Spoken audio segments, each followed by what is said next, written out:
एक आदमी की नींद खुलती है और वो देखता है कि पूरा शहर एक मुर्दों का शहर बन चुका है। सड़कों पर सन्नाटा है, एक भी जिंदा इंसान नजर नहीं आता। जहाँ नजर दौड़ाओ हर तरफ सड़ती लाशें पड़ी हैं। आखिर इस शहर में ऐसा क्या हुआ और अब ये आदमी कैसे अपनी जान बचाएगा?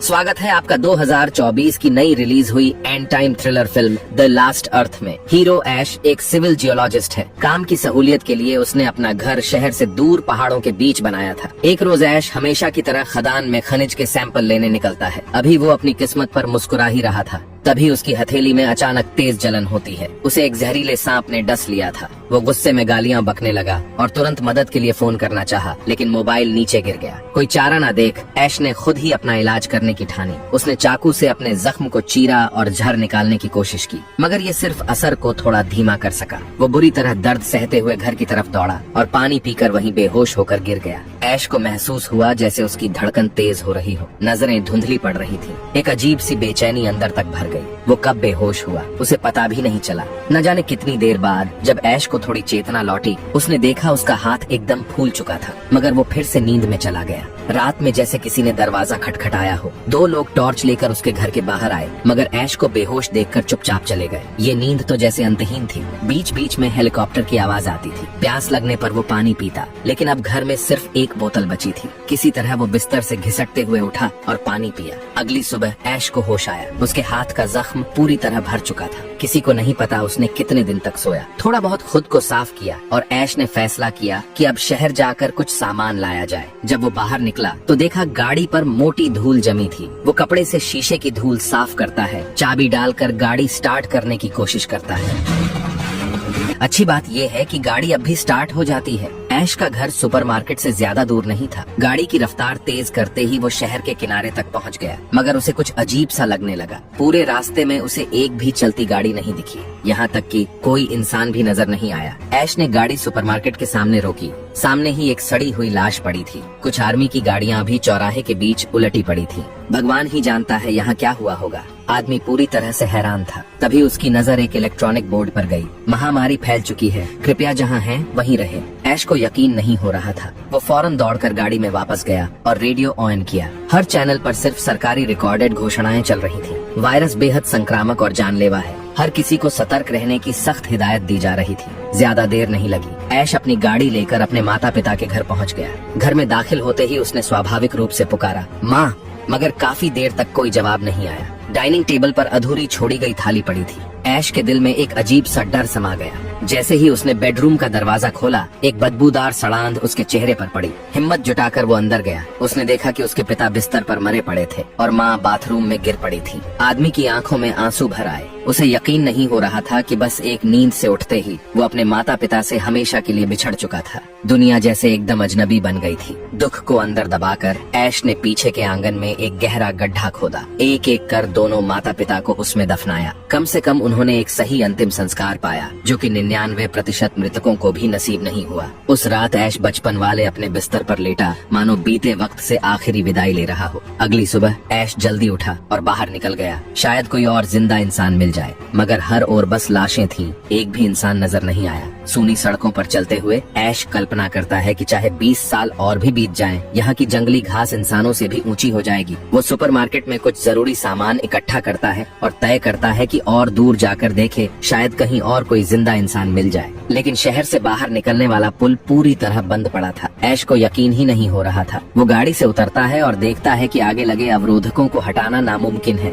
आदमी का सब्र टूट जाता है। वो बस यही चाहता था कि पिछले 2 दिन की सारी बातें एक बुरा सपना साबित हो जाएं। गुस्से में वो स्टीयरिंग व्हील को जोर जोर से पीटता है, फिर खुद को थोड़ा शांत करके तय करता है कि किसी और रास्ते से निकलने की कोशिश करेगा। आंखें बंद करके वो एक्सेलरेटर को पूरी ताकत से दबा देता है। सड़क बिल्कुल सुनसान है, एक भी गाड़ी नहीं। उसे ये डर भी नहीं कि कोई उसे चालान थमा देगा। धीरे धीरे रात हो जाती है। तभी ऐश को सामने दूर कहीं लाल रंग की झलक दिखाई देती है। कुछ ही मिनटों में वो एक और शहर के करीब पहुंच जाता है। सड़क के दोनों ओर रंग बिरंगी लाइटें जल रही थीं। अगर पैदल चलने वाले न होते तो सब कुछ बिल्कुल सामान्य लगता।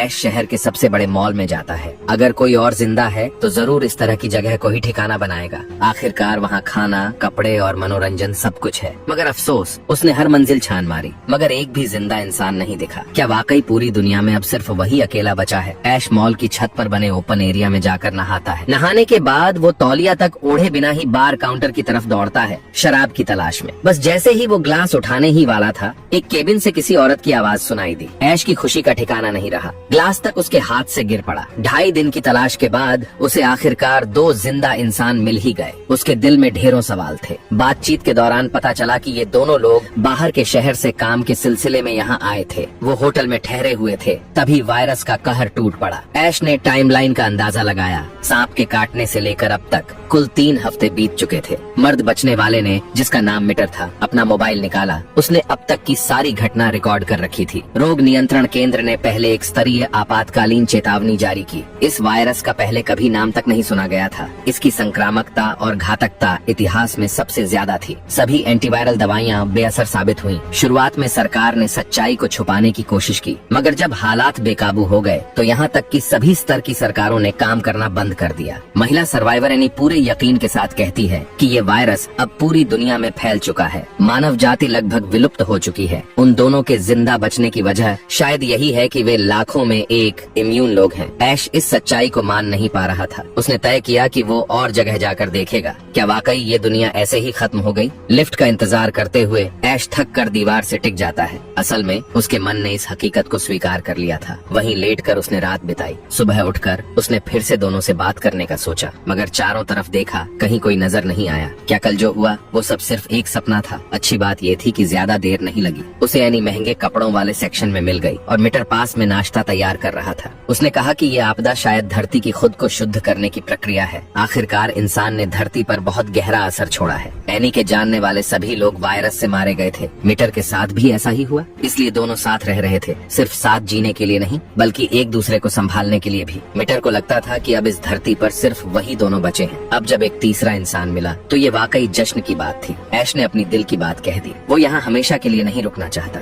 दुनिया इतनी बड़ी है, वो और ज्यादा उम्मीद ढूंढना चाहता है। एनी थोड़ी उदास होकर वहाँ से चली गई। मीटर ने ऐश को समझाने की कोशिश की, यहाँ संसाधन बहुत हैं। मगर ऐश ने कहा एक दिन ये सब भी खत्म हो जाएगा। मीटर ने बताया कि उसने और एनी ने पहले ही तय कर लिया है, अगर संसाधन खत्म हुए तो दोनों साथ ही इस जीवन का अंत कर देंगे। मगर ऐश को खुद को किसी एक जगह पर बांध कर रखना मंजूर नहीं था। मीटर की आंखों में उदासी थी। जब तुम वो खो चुके होते हो जो तुम्हें सबसे ज्यादा प्यारा था, तो शायद जिंदा रहना मौत से भी ज्यादा तकलीफदेह हो जाता है। ऐश समझ गया था वो मीटर को मनाने में सफल नहीं होगा, इसलिए वह मुड़कर एनी के पास गया और कहा कि वह उसे साथ ले जाने को तैयार है। किसे पता था कि एनी की सोच भी मीटर जैसी ही है। जब उसने अपनी आंखों से 2 बच्चों को मरते देखा तो उसके दिल ने भी उसी वक्त दम तोड़ दिया। अब न उसे इस दुनिया से कोई उम्मीद थी, न कोई चाह। ऐश ने एनी को जोर से परे धकेला और बिना पीछे देखे मॉल से बाहर निकल गया। पीछे से अचानक 2 गोलियों की आवाज आई। सोचा नहीं था कि एनी और मीटर इतनी जल्दी अपने जीवन का अंत कर लेंगे। ऐश को बस ऐसा लगा जैसे उसके सीने पर एक बहुत बड़ा पत्थर रख दिया गया हो। उसने फिर जोर से एक्सेलरेटर दबाया, कार को हवा के साथ बहने दिया।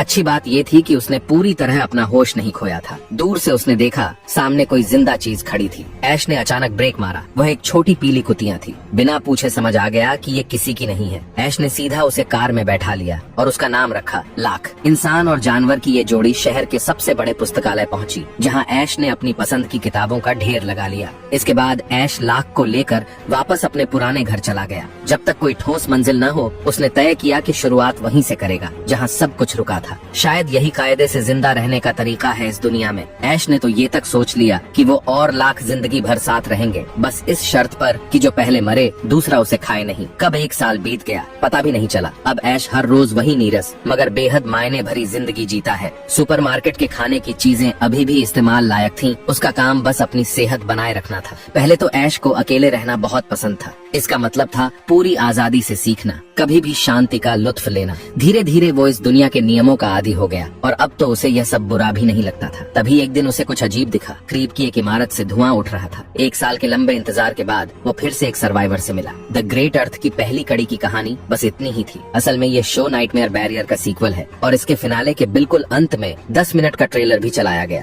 और ये सीरीज उसी नाम के साइंस फिक्शन नॉवेल पर आधारित है, इसलिए इसमें बार बार अधूरी कहानियां छोड़ने जैसा मामला शायद नहीं होगा। कम से कम पहले एपिसोड में तो कोई खास सस्पेंस नहीं छोड़ा गया है और दुनिया के अंत का कारण भी काफी विस्तार से समझाया गया है। जहाँ तक उन 2 अन्य बचे हुए लोगों की बात है जिन्होंने भरपूर संसाधनों के बावजूद आत्महत्या करने का फैसला किया, कुछ लोगों को ये समझ नहीं आएगा, लेकिन वास्तव में दुनिया के अंत के शुरुआती दिनों में ये सबसे प्रतिनिधित्व करने वाला वर्ग होता है। ऐसे लोग अचानक दुनिया में बड़े बदलाव का सामना करते हैं और अपने सबसे करीबी लोगों को खो देते हैं। उनके लिए जिंदा रहने का हौसला खो देना काफी सामान्य बात है। इस सीरीज की आगे की कहानी शायद कुछ बचे हुए लोगों की संघर्ष भरी यात्रा बताएगी, जो दुनिया के अंत में भी पूरी मानवता के विनाश को रोकने की कोशिश करेंगे। हालांकि एक इंसान और एक कुत्ते की जोड़ी थोड़ी जानी पहचानी सी लगती है। बस आज के लिए इतना ही। अगर आपको अच्छा लगा हो तो कृपया जुड़े रहिए। इसका पार्ट 2 बहुत जल्दी आएगा। अगली बार फिर मिलते हैं।